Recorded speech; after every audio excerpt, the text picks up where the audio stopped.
I feel like when it comes to keeping your home clutter-free, a lot of us are overwhelmed at the thought of it, and we feel like it's going to be a lot of time, energy, and effort to keep our homes clutter-free and feeling just really peaceful. But in today's video, I want to give you several 1 minute or less tasks that are going to help you keep your home really nice and clutter-free with hardly any effort at all. So get out a pen and pencil because you're going to want to write these down. Thank you for being here, and let's hop right in. Number 1, put your shoes away after you're done wearing them, after you come in the house. This has been a problem in my life, the shoe issue, forever. And I know it can be really tough to come up with different systems, but the systems that I have found that have made the most sense are to have a bin, some kind of cubby, storage, whatever, right next to where you normally take off your shoes. If you have to pick your shoes up and carry them across the house to put them away, they're going to be way more likely to be left out. So try and create systems, and baskets, I think, are absolutely amazing. I love them, especially for shoes. So go ahead and grab a basket and put it wherever that's really close by where you would be taking them off anyway. When you're cooking, clean as you go. I used to just get out all the ingredients before I started cooking, lay them out on the counter. So I had clutter just starting my project, and then I would leave it all out until I was done. And this actually made cooking really stressful for me, and I learned that if I just get out each item, yes, it takes a little bit more time, like 1 or 2 seconds longer to like get the item, walk it back, get the item, walk it back. This does not take very long, but it really helps your project of cooking and baking be really clutter-free. Try it.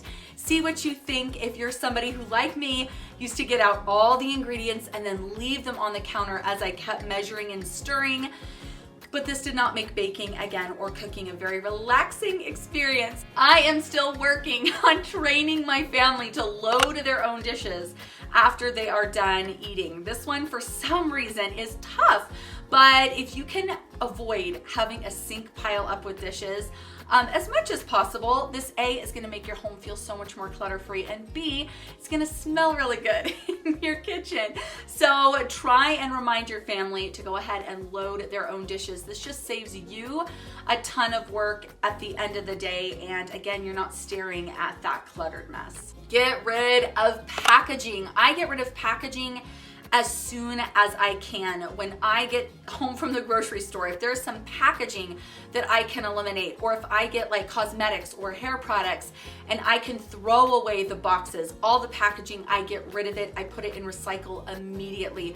These are just extra items, extra pieces of trash, extra clutter that you do not need lying around, and you're gonna have to deal with it anyway. So I say just throw it away the second it gets into your house, and that will really help eliminate clutter. You could not have convinced me like 3 years ago that making the bed made a big difference in the way your home feels as far as clutter goes. For whatever reason, and tell me if it's just me, but I feel like when I make my bed, I feel like things are just kind of made right, and I have a lot easier time keeping up on the rest of the house if my bed is made. And I make it in the morning to set the tone that things are going to be kept tidy throughout the rest of the day, and maybe it's just something mental, but when your bed is disheveled, I kind of feel like it puts you in this headspace and it kind of carries you throughout the rest of the day. So let me know if you agree, but making the bed actually looks a lot less cluttered, and it helps you feel like you can manage the rest of the items in your home more easily. I love spot sweeping. It can be a hassle to go through and sweep your entire floor. It can take a little bit of time, and it seems overwhelming, especially if you like to sweep after breakfast, lunch, and dinner. just to keep your floor, those crumbs, they're clutter. They really are. So if you don't like sweeping after every single meal, but you don't like the crumbs, just spot sweep really, really fast. It takes a few seconds and it really helps you kind of cut down on that clutter in your kitchen. Similarly, with the floor and the crumbs contributing to a look of clutter, I recommend wiping the countertops after each meal. Keeping the countertops wiped down is so nice on so many different levels. It's nice to be kind of reset before every single meal, and then again, it just looks more clutter-free not to have these crumbs all over the kitchen. You can have a perfectly clean kitchen, a tidy kitchen, but if you have crumbs all over the counter and crumbs all over the floor, it's going to look cluttered. So I say just do a quick wipe after each meal. Laundry can definitely contribute to clutter, just like the socks, the clothes. It all makes a mess. It all ends up looking cluttered. So I like doing one load of laundry a day, but let me know, are you somebody who would prefer one laundry day a week? Or are you somebody who likes to do it every single day? For me, it works to do it every single day. And if you're looking to cut back on clutter, this is the way to do it. It really helps eliminate clothing pile up, a cluttered laundry room, big laundry hampers full of stuff in the bedrooms, whatever your system is. I recommend just trying it. That's the thing with this stuff. You just try it, see if it works for you, see if it impacts your life in a positive way, and if it doesn't seem like too much. But I recommend trying to do one load of laundry every day and not letting your laundry room pile up like I used to do. And in fact, I used to not do laundry very often because I hated my laundry room so much. Now it's one of my favorite corners of the house. It is so easy when you're done doing an activity, your kids are done doing an activity, a craft, whatever, to leave the supplies out, especially if you get interrupted.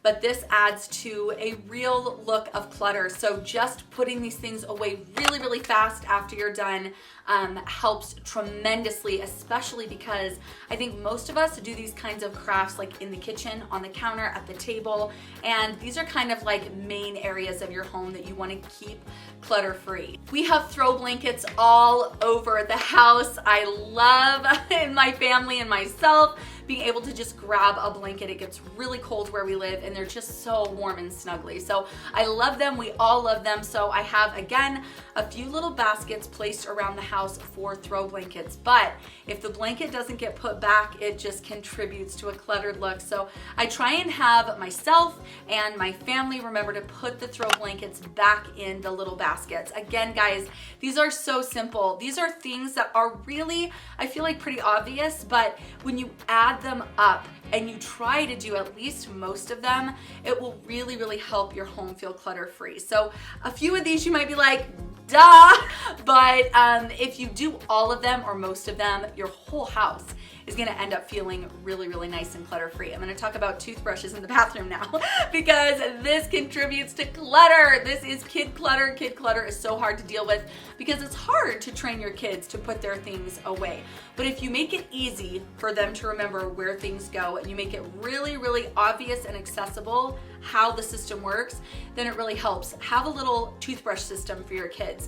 I don't like putting my toothbrushes out on the counter. Again, I think this adds to clutter, and this is kind of gross, but when you flush the toilet, the fumes can come up into the air and land on the toothbrush bristles, which is disgusting.